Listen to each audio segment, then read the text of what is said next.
Assalamualaikum warahmatullahi wabarakatuh. Perkenalkan, nama saya Adib Supriyadi Maulana dari kelas 5A Akuntansi Pendidikan Ekonomi UIN Suskaryau.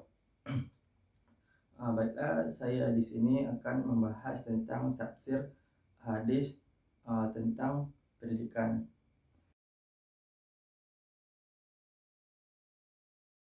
Yang pertama yaitu tafsir ayat dan hadis tentang belajar dan mengajar. Yang salah satu ayatnya terdapat pada Quran surat Al-Alaq ayat 1-5 yang berbunyi Bismillahirrahmanirrahim. Iqra bismi rabbikal ladzi khalaq, khalaqal insana min 'alaq, iqra wa rabbukal akram, allazi 'allama bil qalam, 'allamal insana ma lam ya'lam. Yang artinya, bacalah dengan menyebut nama Tuhanmu yang menciptakan, yang menciptakan manusia dari segumpal darah. Bacalah, dan Tuhanmu lah yang maha mulia, yang mengajarkan manusia dari pena. Dia mengajarkan manusia tentang apa yang ia tidak ketahui. Nah, dari ayat ini dijelaskan bahwa bagaimana Nabi Muhammad SAW diajarkan oleh Allah tentang membaca. Dan selain itu pula bagaimana penciptaan manusia di muka bumi ini. Nah, dari membaca itu pula menjadi fondasi bagaimana dilakukannya belajar dan mengajar dalam pendidikan sampai saat ini. Nah, untuk tafsir ayat dan hadis yang kedua yaitu tentang tujuan pendidikan, yang salah satu ayatnya terdapat pada Quran surat Ali Imran ayat 102 yang berbunyi Bismillahirrahmanirrahim. Ya ayyuhallazina amanu taqullaha haqqa tuqatih wa la tamutunna illa wa antum muslimun. Artinya, wahai orang-orang yang beriman, bertakwalah kamu kepada Allah dengan sebenarnya takwa, dan janganlah kamu mati kecuali dalam keadaan muslim. Nah, dari ayat ini dijelaskan bahwa sesibuk apapun manusia, sebanyak apapun kegiatan manusia, hanya semata-mata untuk bertakwa kepada Allah Subhanahu wa Ta'ala. Dan begitu pun dalam melakukan pendidikan, dalam melakukan pembelajaran, harus bertujuan untuk bertakwa kepada Allah Subhanahu wa Ta'ala. Dan tafsir hadis ayat dan hadis yang ketiga yaitu tentang subjek pendidikan, yang salah satu ayatnya terdapat pada surat Al-Kahfi ayat 66 yang berbunyi Bismillahirrahmanirrahim. Qala lahu Musa hal attabi'uka ala an tu'allimani mimma ulimta rusdah.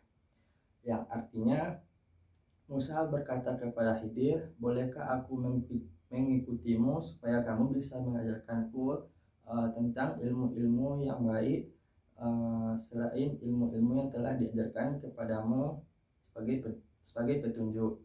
Nah, dari ayat ini dijelaskan bahwa gambaran seorang murid bersikap kepada gurunya. Nah, seorang murid itu harus bersikap baik kepada gurunya, harus bersikap lemah lembut kepada gurunya, tidak memaksa gurunya. Nah, itulah contoh bagaimana murid itu bersikap kepada gurunya.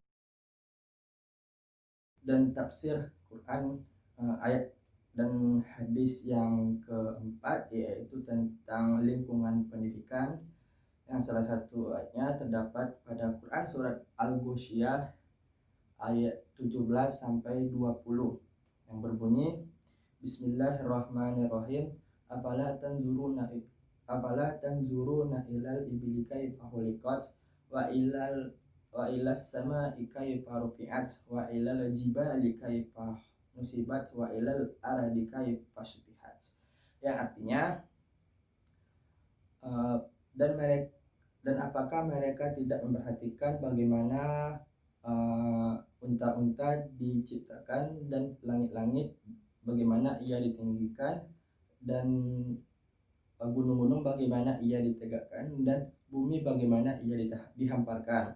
Nah, dari ayat ini dijelaskan bahwa manusia dalam bermasyarakat, dalam berlingkungan itu harus memperhatikan keadaan sekitar, memperhatikan tetangganya, memperhatikan alam sekitar supaya menciptakan kesejahteraan bersama.